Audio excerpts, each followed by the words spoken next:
Long ago, during a time known as the olden days, when justice was a double-edged sword, unsheathed not only to maintain order, but to inflict unspeakable horror.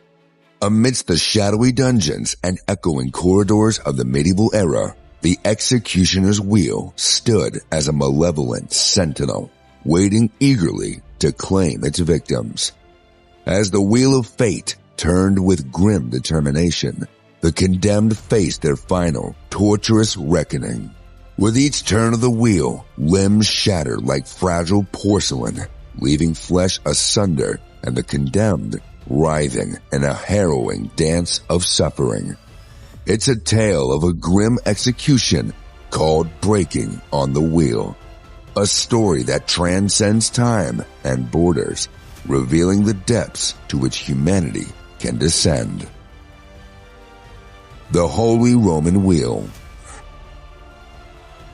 During the early 16th and 18th century, the grim method of breaking on the wheel was prominent in Germany's justice system. Yet, the origins of this brutal practice can be traced back even further to the era of the Frankish Empire, which existed between 440 and 500 BC. The writing of Gregory of Tours, a 6th century author, described a similar punishment of a criminal placed on a deep track with a heavily loaded wagon passed over the individual, bearing a striking resemblance to the execution method of breaking on the wheel. However, in 15th century Zurich, the blood court procedure document, known as the Zuckerblutnextrungen, detailed the process involved in breaking on the wheel. Firstly, the condemned individual would be positioned face down with bound hands and feet on a board.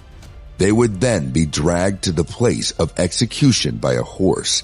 The wheel would strike each arm twice, once above the elbow and once below when wielded with force. The same treatment would have applied to each leg, hitting above and below the knees. The final 9th blow was reserved for the middle of the spine, aimed to shatter it. Subsequently, the broken body would be interwoven into the wheel, wedged between the spokes. The executioner would then hammer the wheel onto a pole, which in turn was firmly planted upright in the ground. The criminal would languish in this state, clinging to life as they were left to rot, an ominous and lingering fate. However, there were other variations of this punishment as well. Some involved the tying condemned individual to a large wooden wheel and pushing it down a rocky hillside. In other cases, the victim would be attached to a wheel and swung over a fire or metal spikes that pierced their body. In certain instances, such as in France, the executioner was instructed to deliver a final blow known as the coup de grâce, meaning blows of mercy, targeting the neck or heart after the initial phase. Following the torture, the victim's mangled body might be displayed on the wheel, heightening the impact of the gruesome scene. According to the beliefs of that era, leaving the body on the wheel after execution, exposed to scavenging animals, birds, and decay, served as a sacred purpose beyond death and impeded the transition from death to resurrection. And if, by some extraordinary circumstance, the condemned person survived the ordeal or the execution failed, such as the wheel breaking or falling from its position, it would be interpreted as an act of divine intervention. However, in the Holy Roman Empire, the breaking on the wheel was a mirror punishment for highwaymen and street thieves. At the same time, the Sachsen-Spiegel legal code dictated its use for cases of murder and fatal arson. Those deemed more wicked with aggravated murder were wheeled bottom up, beginning with the legs and sometimes lasting for hours. The court sentence would specify the number and order of blows to be administered. Also, in the Habsburg Empire, at the end of the revolt of the Horea in 1785. Kloska and Krisan, two revolt leaders, were sentenced to be executed by the breaking wheel. In a book published by Adam F. Geisler in 1785, the two leaders were said to have been broken von unten off, from bottom up, meaning the lower limbs were broken before the upper limbs, prolonging the torture. In other cities of Germany, such as in the Middle Ages Prussia, the Prussian Penal Code adopted breaking on the wheel as capital punishment for heinous crimes. However, in Prussia, the punishment for breaking on the wheel took a different approach than in other places, as it followed a peculiar ritual before breaking the limbs of the condemned criminal. The ritual included a royal decree that commanded the executioner to strangle the individual, ensuring their demise before their subsequent torturous act. Whereas in the county of Tecklenburg, there was another specific manner of this execution known as von oben herab, reported to have been used on the 1st of October, 1786, to execute Heinrich Doll, a man who was condemned and accused of the aggravated murder of a Jew. The von oben herab meant that the initial blow of the wheel would aim to crush his chest, an act presumed to bring instantaneous death. However, there was an additional twist to this dark tale.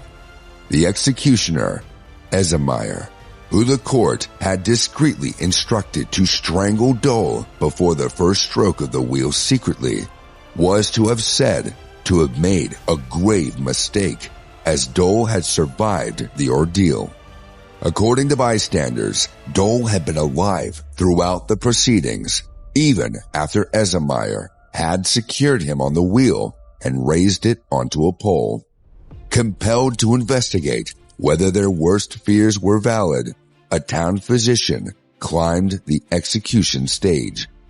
On getting there, to his dismay, Dole was alive, although in excruciating pain. However, 6 hours later, Dole succumbed to his injuries and died. The incompetence and alleged cruelty displayed by Esemeyer and his son were speculated to be deliberate acts of cruelty. It was widely believed that his motive stemmed from Dole's recent conversion from Catholicism to the Reformed Church. This shift conflicted Esemeyer's devout Catholic beliefs. Despite these suspicions, the court did not find sufficient evidence to prove deliberate malice on Esemeyer's part. Nevertheless, he was charged with malpractice, and it was revealed that the string around Dole's neck had not even been tightened properly. Furthermore, Esemeyer disregarded his duty as an executioner by accepting a wheel that lacked the necessary weight for a successful execution. The inadequacy of the wheel prevented Dole's chest from being crushed as intended. Additionally, one of his arms and legs had not been broken according to the established disciplinary procedures. Also, the nail driven into Dole's brain to secure him to the wheel was hammered in too low. So, he received a sentence of 2 years of hard labor and was permanently banned from ever practicing as an executioner again. In a gracious gesture, his young son was acquitted of any wrongdoing. However, during the 19th century of Germany, the punishment became viewed as vile and inhumane.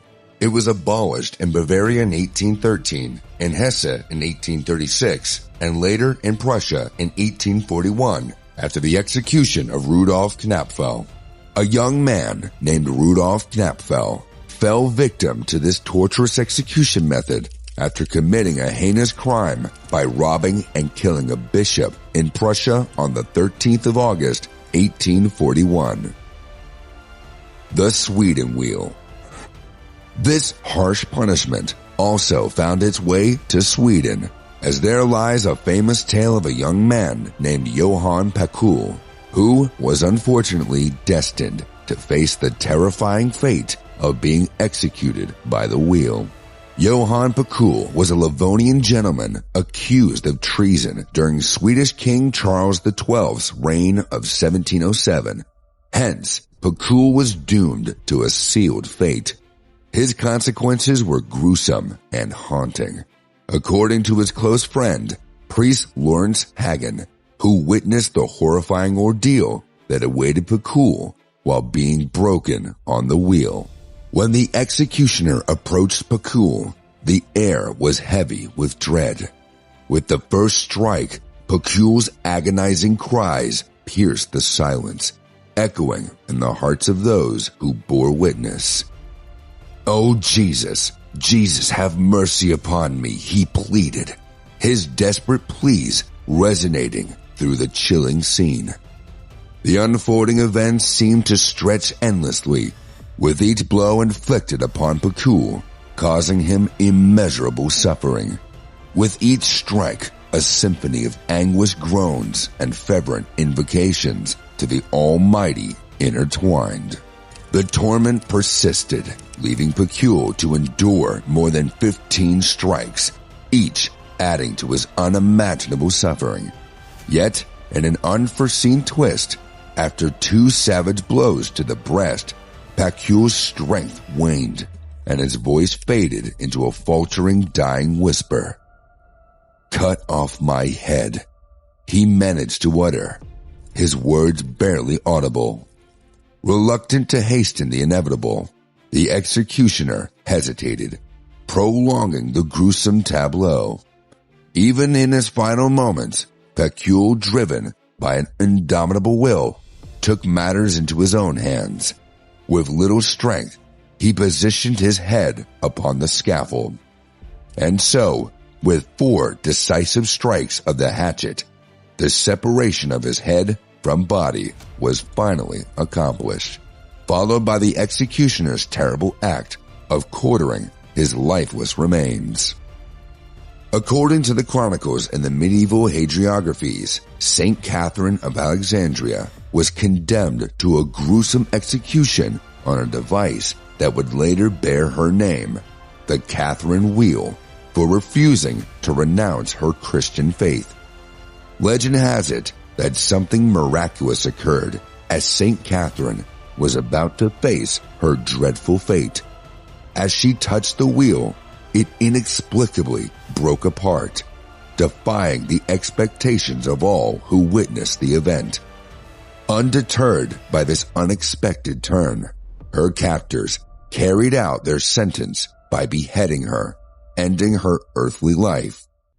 Depictions of St. Catherine often portray her with a small, broken wheel, signifying the miraculous incident.